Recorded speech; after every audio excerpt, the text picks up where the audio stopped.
There is but one franchise that could possibly stand up to Pokemon as far as top childhood gaming franchises for me. Now, sadly, this franchise didn't stick around nearly as long as Pokemon, but it did stick around in that I still find myself returning to most of these games pretty frequently. And that would be, of course, Mega Man Battle Network, which was a franchise that was exclusive to the Game Boy Advance. It had 6 entries over the course of, I think, like 5 years or something like that. It did not last long. It was kind of a flash in the pan. And while there was a spiritual successor to Battle Network called Mega Man Star Force on the DS, those games are not the same. I'm not going to say that they're bad because I only played like the first 2 and I don't even think I finished them. The gameplay in those games don't hit the same, so I just can't. So today I'm going to be going through my personal Mega Man Battle Network tier ranking. Now I know exactly where I'm going to place each of these, but instead of going tier by tier, I wanted to go in chronological order and place them as such, so that way I can kind of explain how the franchise has evolved from its conception. So without further ado, let's just get right into the ranking, and then there's a couple of other points about this franchise I want to discuss after the fact.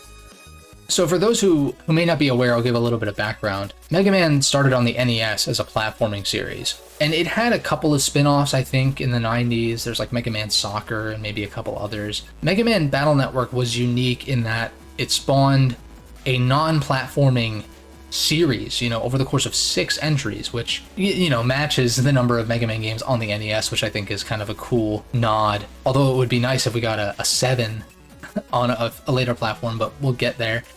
Now, these games are full-fledged JRPGs, which are comprised of a real-world exploration aspect where you play as Lan Hikari, the son of Dr. Hikari, or translated from Japanese, Dr. Light, although not the same Dr. Light from the original Mega Man. I believe Battle Network takes place in like a parallel timeline. Instead of Dr. Light and Dr. Wily studying robotics, they studied, microchips and the internet and stuff like that. And so it kind of spawned in this other direction where various Mega Man characters from the classic series exist in digital form instead of physical robots. And at the time, this whole concept was very novel, and they even had like a physical PET toy that you could have your own Navi, kind of like a Tamagotchi. That's also a dated reference, but like a virtual pet.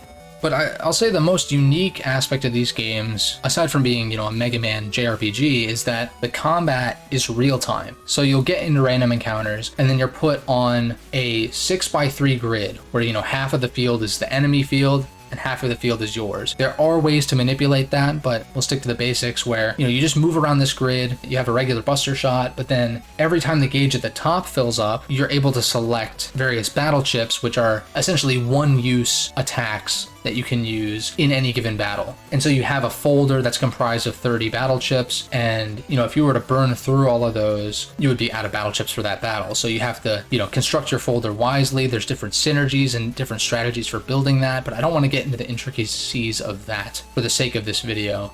With that little bit of background out of the way, the original Mega Man Battle Network served mostly as a proof of concept, I think. And I don't want to get into anecdotal rebuttals, if that makes sense, but I have, dug through forums over the years, and I've seen some people who are like, oh, I tried the first Battle Network and I didn't like it, so I didn't play any of the others. And I'll say that with one exception, the first Battle Network is the weakest entry, and it does a lot of weird things that are adjusted in following entries and improved upon.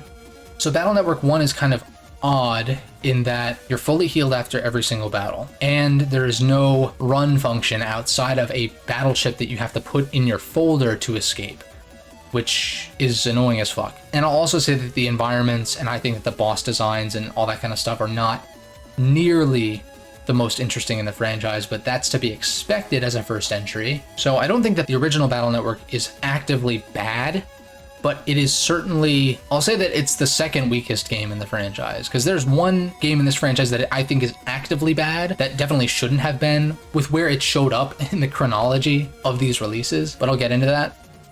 I'm going to place the first Battle Network in B tier because, it's a solid starting point, but I think really all of these games are worth playing at least once to get a feel for them because they all do something a little bit different while still building on what came before. But Battle Network does little to stand out to me besides being the first entry, and I don't give nostalgia points or bonus points for you being the first entry. Something else I want to mention is that plot-wise, most of these games tend to fall in line with a villain of the week kind of archetype, and the redesigns, the character designs in these games are so fucking awesome. And I love that, I didn't know this at the time when I first started playing these games when I was a kid, but that they're, revamped designs of characters that existed in the Mega Man platformers. That's so fucking cool. And honestly, for the most part, I think that they end up looking better than their Robot Master counterparts, even though I do love the Robot Master designs.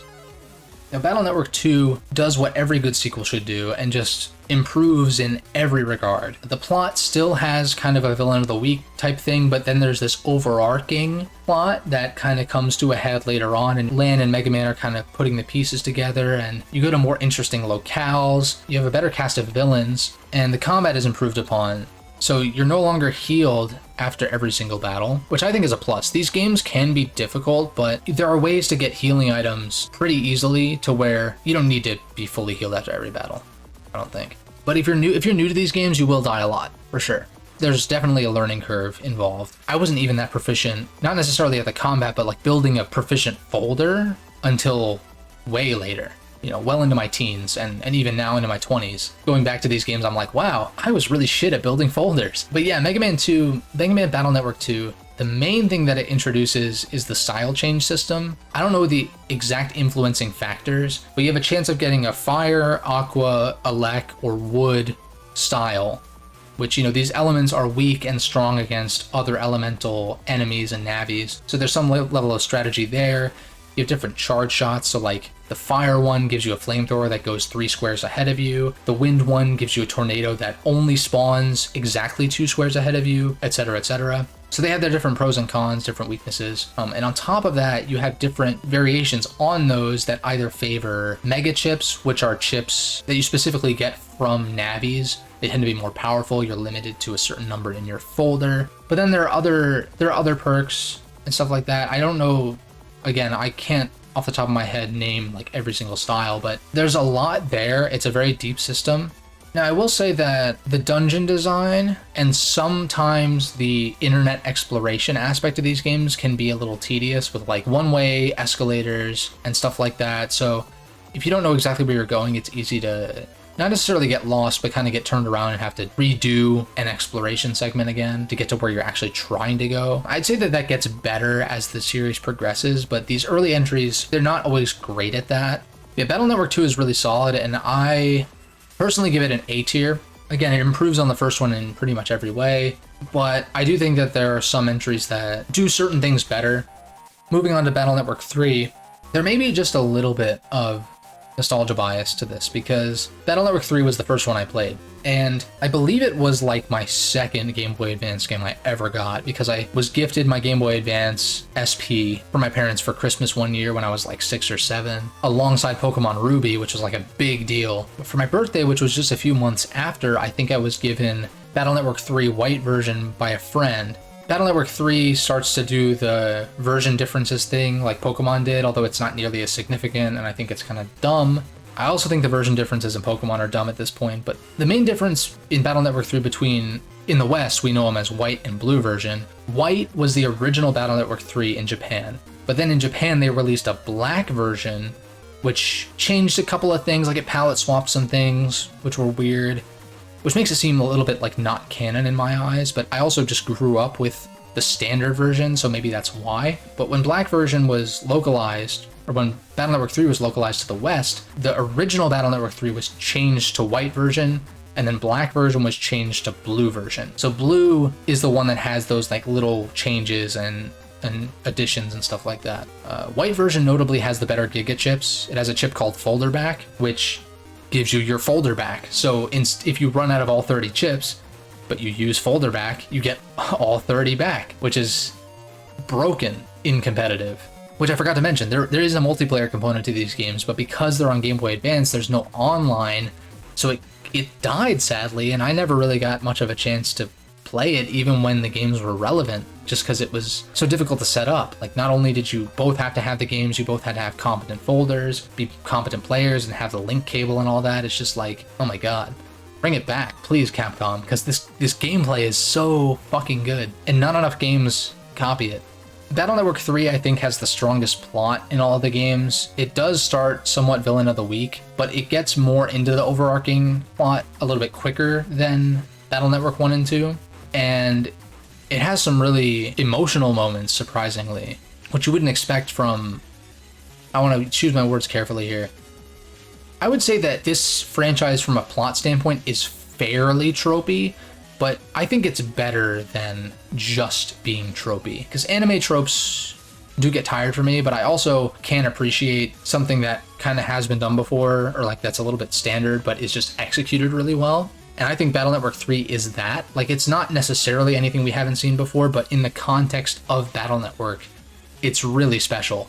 This was going to be the last Battle Network game, and the series could have easily ended there, both from like a financial support standpoint on Capcom's front, but also just from a plot standpoint, they wrapped things up pretty nicely.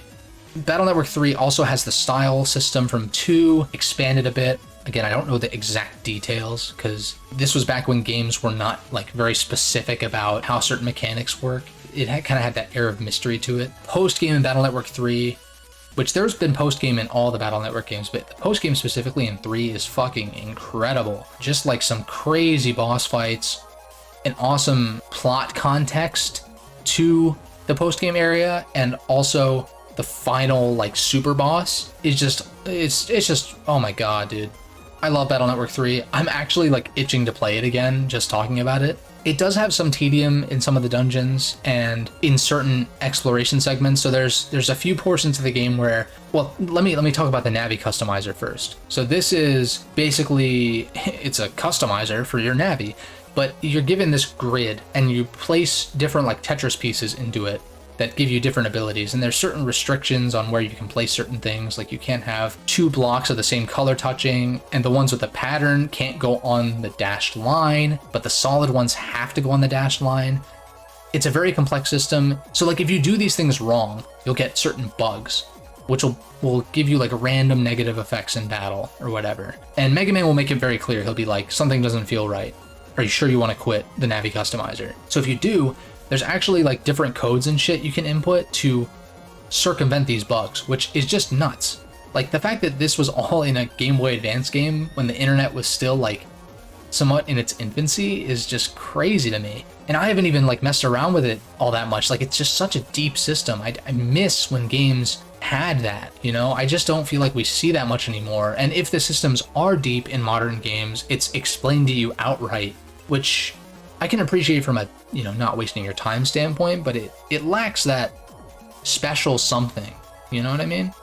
But back to the dungeon exploring. So there is a specific Navi customizer part you need to use for certain parts of the game, and so making room for that is just kind of annoying. It's not like the biggest deal in the world, but being forced to do that is, it's just kind of tedious, and I don't really like it. Like they could have easily just been like, here, you have this ability now, just go use it. Like you don't have to worry about re-Tetrising your shit. But yeah, and I think Battle Network 3 has the best cast of villains as well, by far. Love the cast of villains in this game. Oh my god, man. It's so good. Go play these games if you haven't. I really want them to make them more accessible though. Like I can understand, as someone who emulates a lot of games, I gotta keep in mind that there are a lot of people out there that just don't have the capability to do that. And so it's a shame that these games aren't more accessible. If you're one of the 5 people with a Wii U, then you can buy these games on the eShop. Yeah, Battle Network 3 is an easy S tier for me. It's my favorite one of all of them. Maybe it is a bit of a nostalgia pick, but there's just something special about this game, man. It's so fucking good. And going from the absolute best Battle Network game in my opinion to the absolute worst, I don't know how the fuck they fucked this up. So due to Battle Network 3's critical success, and potentially sales, I haven't looked too much into it, the franchise continued instead of ending with a trilogy. So Battle Network 4 came out, there was a lot of hype behind it, and it actually ended up being the best-selling Mega Man game, period.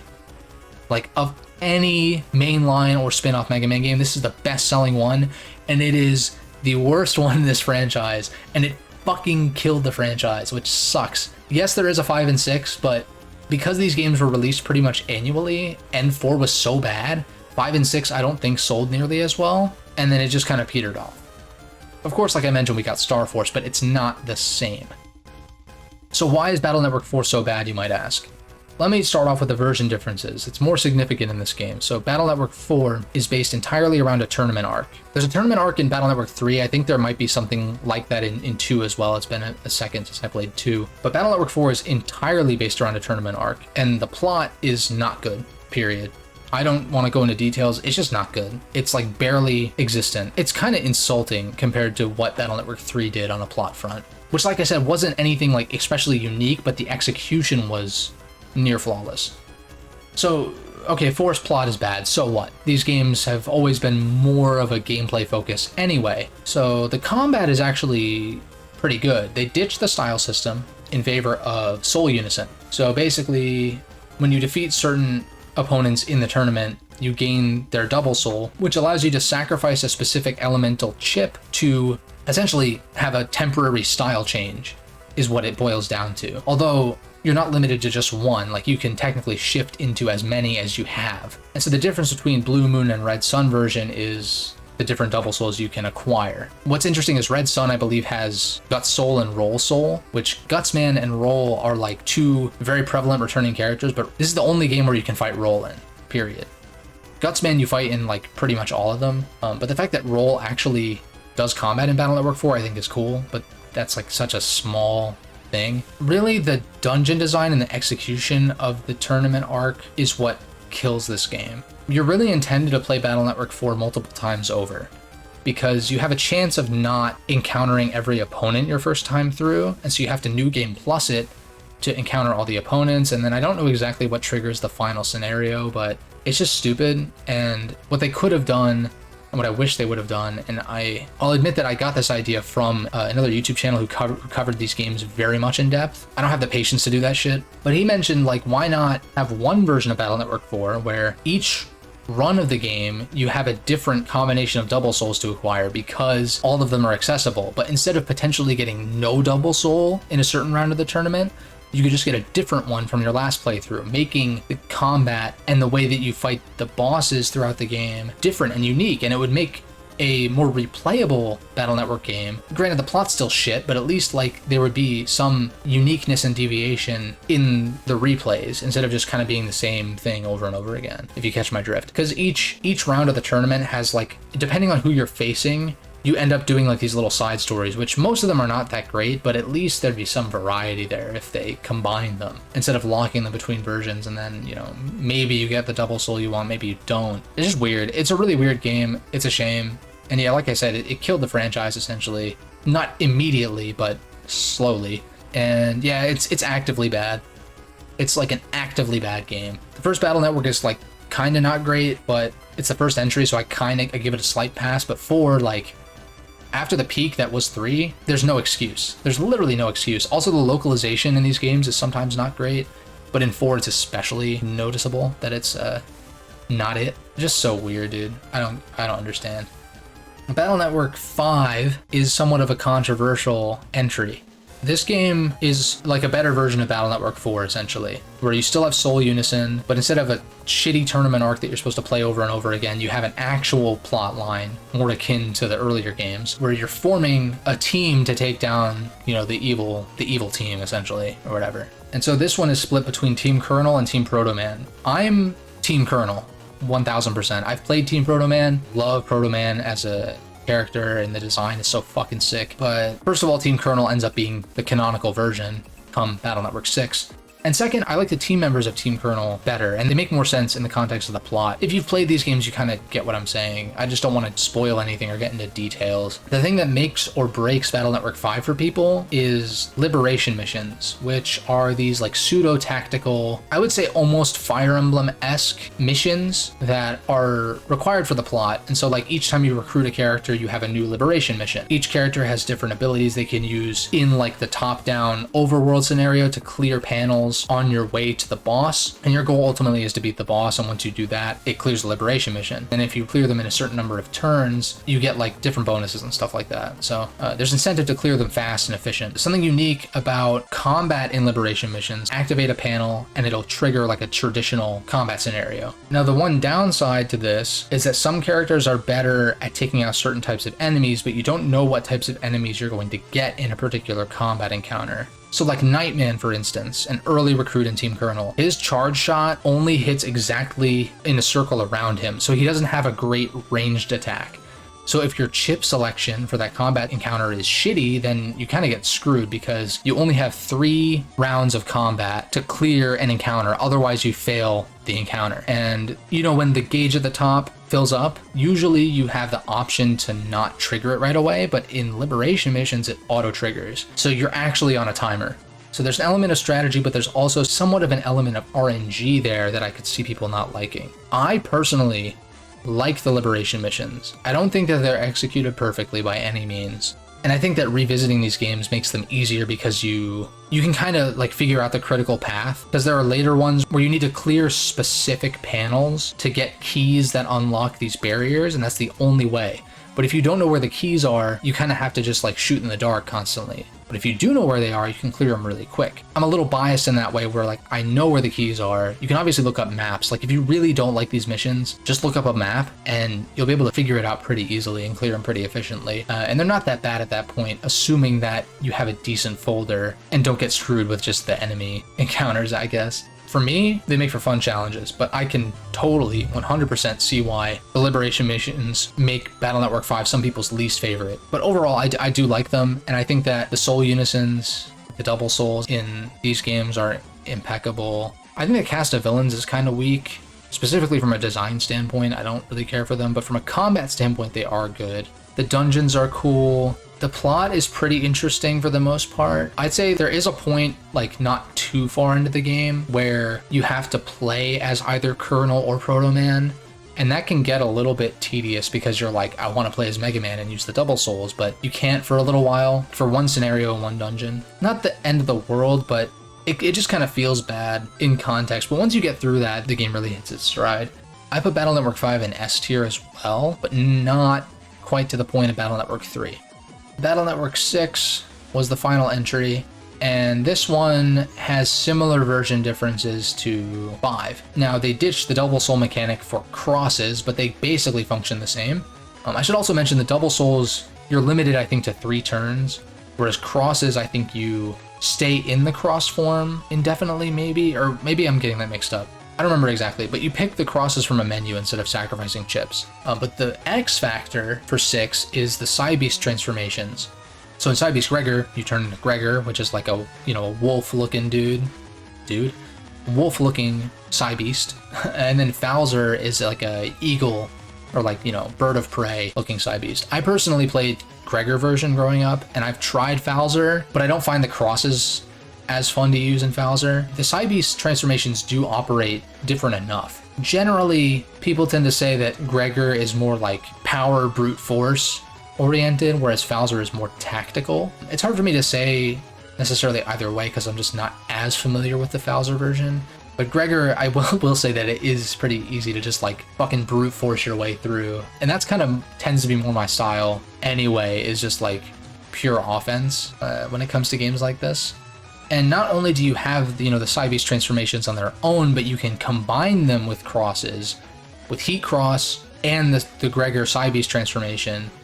You can charge up a fire-based attack, and then it does, a big fire attack. And there's different perks and stuff like that. It gives you bonuses to certain elements and all that kind of jazz. It has all the intricacies of these combat systems across the franchise. Compared to Double Souls in 4 and 5, where those are plot-oriented. In 6, I think you're required to at least do one cross challenge, because there are again points in this game where you need to not play as Mega Man. But I think you can not unlock all of the crosses if you don't want to, like beyond one of them. And even then, I'm not even sure if you have to. Maybe you could just go to one of these guys and be like, hey, I can't use Mega Man right now. And they still let you use their Navi even though you didn't do the challenge. But you have these different challenges.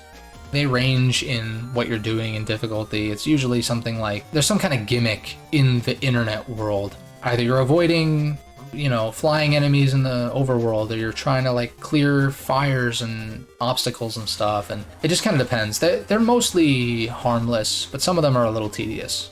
But the reward is definitely worth it. So I'd say that even though most of these are optional as far as I know, they're all worth doing. From like a pacing and a like boss fight, like mechanical standpoint, I think 6 has the best combat. Although I think I personally prefer the Soul Unison, chip sacrifice mechanic from 4 and 5. But yeah, I think on the whole, 6 has the best combat, and mostly from a pacing standpoint, it's way faster paced. Because otherwise, like, the side beasts would just obliterate everything, no difficulty. But there is difficulty, especially in the rematches with some of the bosses. Which I'm not a fan of most of the boss designs, but the actual like fights themselves are well done, so I don't mind it too much.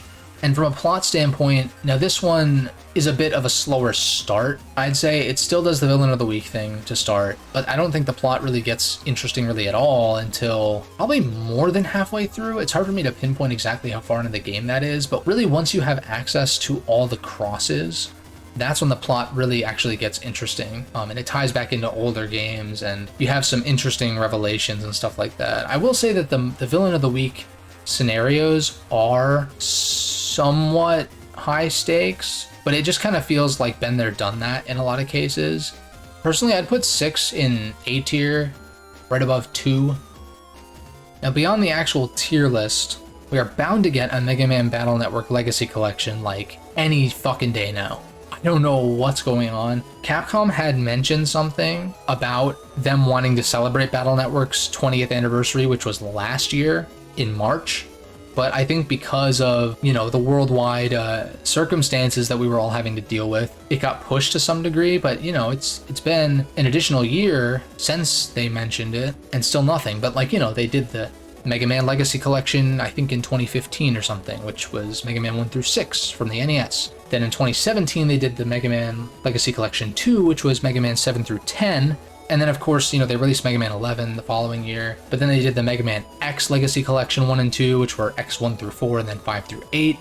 And then we got the Zero and ZX Legacy Collection. And so it's like Battle Network is next in line for a Legacy Collection. And that's like an instant buy for me, maybe on multiple platforms once that comes out, because I love this franchise so much, and it would finally be made officially accessible on modern platforms.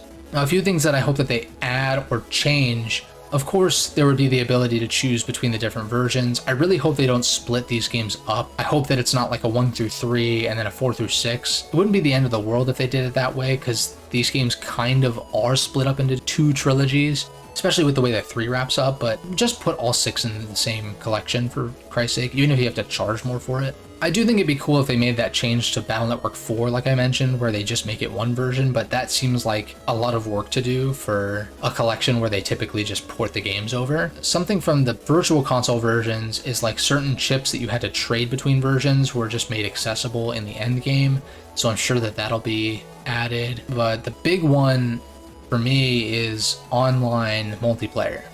If that's added, oof, I'll see you guys online. I'll be playing that a shit ton. It'll be, I don't know, it would be kind of tricky because you would need online multiplayer formats for all 6 games, since they have different mechanics and battle chips and stuff like that. It's going to be like a Halo Master Chief Collection moment where it's like, which one are people playing the most, And maybe certain games' online multiplayer landscapes wouldn't be all that vibrant because people would prefer to play, 3 or 6 or, whatever it might be. But even so, besides that, from like an online, like playing random people, at least being able to play friends or match up with people through like Reddit or something, like some kind of online forum to do 1v1s would be super cool. And I would be like so down to do that because I never got to experience that much when I was younger. So I really hope that's implemented. I think it'd be kind of a shame if it wasn't. And another thing I think would be cool, these games are challenging. Like I said, they have a steep learning curve, but for a veteran like me, I really would like difficulty options. Like if there was an even harder difficulty mode for some of these games, I think that'd be great. Specifically for early game bosses, because like Battle Network 3, for instance, like the final boss is very challenging, and if you don't have a good folder put together, you won't be able to beat him, at least easily. But the early bosses are so easy in some of these games that a harder difficulty mode where maybe you face like their V2 or V3 version off the bat would be kind of cool in my mind. Not a deal breaker, but a nice little addition that I'd like to see, as opposed to like, the different challenges that they added for the platforming ones, for instance, because they added little accoutrements, and of course there's like concept art galleries. I gotta talk about the music, of course, too, where you definitely want to wear headphones when playing these games, because these games are some of the few on the Game Boy Advance that still sound incredible, despite the GBA having shitty sound quality. And I think it's because it kind of has that techno EDM style to it that it still holds up. I still fucking jam to some of these soundtracks to this day, but the way that it plays with stereo separation is really fucking cool. And so you definitely don't want to miss that, because if you have like one headphone off like I do a lot of the time, you're gonna miss half the song because it like bounces between different ears and stuff, and oh my god, it's so damn good. And you know, beyond a Battle Network Legacy Collection, I would hope that this would spark the potential for a Battle Network 7 to come out. You know, it wouldn't be the first time that Capcom had brought back an older version of Mega Man, you know, years later on a different platform. Like Mega Man 1 through 6 were on the NES, but then 7 was Super Nintendo, 8 was PS1, 9 and 10 were Wii Virtual Console, and then 11 was like modern platforms, PS4, Xbox One, PC, etc. And then Mega Man X, you know, the first 3 were on Super Nintendo, 4 was on PS1, etc., etc. And because they brought back classic Mega Man for not only 9 and 10, but, you know, 11 even further on, I really hope that, and even for the Mega Man X fans, that, you know, maybe we get a Mega Man X9. Of course, people would be clamoring for a Legends 3, but what I want is a Mega Man Battle Network 7, and I just don't see why we couldn't get that. There's just not a lot of Mega Man being released these days besides the collections of the older games, which is great and all, but I would just like to see more modern Mega Man. And I personally really liked Mega Man 11. It's one of my top classic Mega Man games, which I will do a separate tier list on in the near future.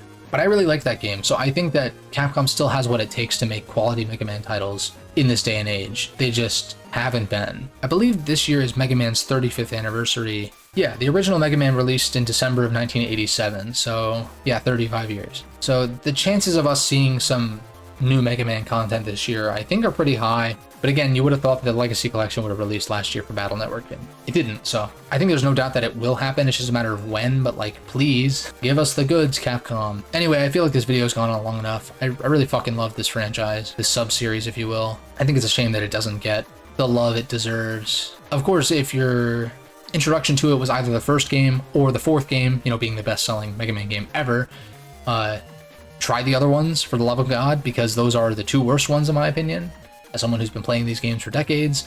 So please give these games another shot. I think you might be pleasantly surprised. But then again, when you do a JRPG spin-off of a platforming franchise, like when you pivot that hard, that's like just a complete weird turn. But I love both platformers and JRPGs, so it works out for me. Anyway, that's all I got, guys. If you enjoyed, leave a like and subscribe, all that good stuff. Let me know in the comments if you've played these games, what are your favorite ones? Give me a ranking if you've played all of them, since there's only 6 of them. One quick thing that I forgot to mention is, of course, there's Mega Man Network Transmission on the GameCube, which released, I believe, between 3 and 4. Now that is a platformer, but with Battle Network characters. My opinion of that game, real quick, the music is great, but I find the gameplay to be not that great, and just imprecise in general, and not enjoyable because of that. So that's all I got. Catch you guys in the next one. Peace out.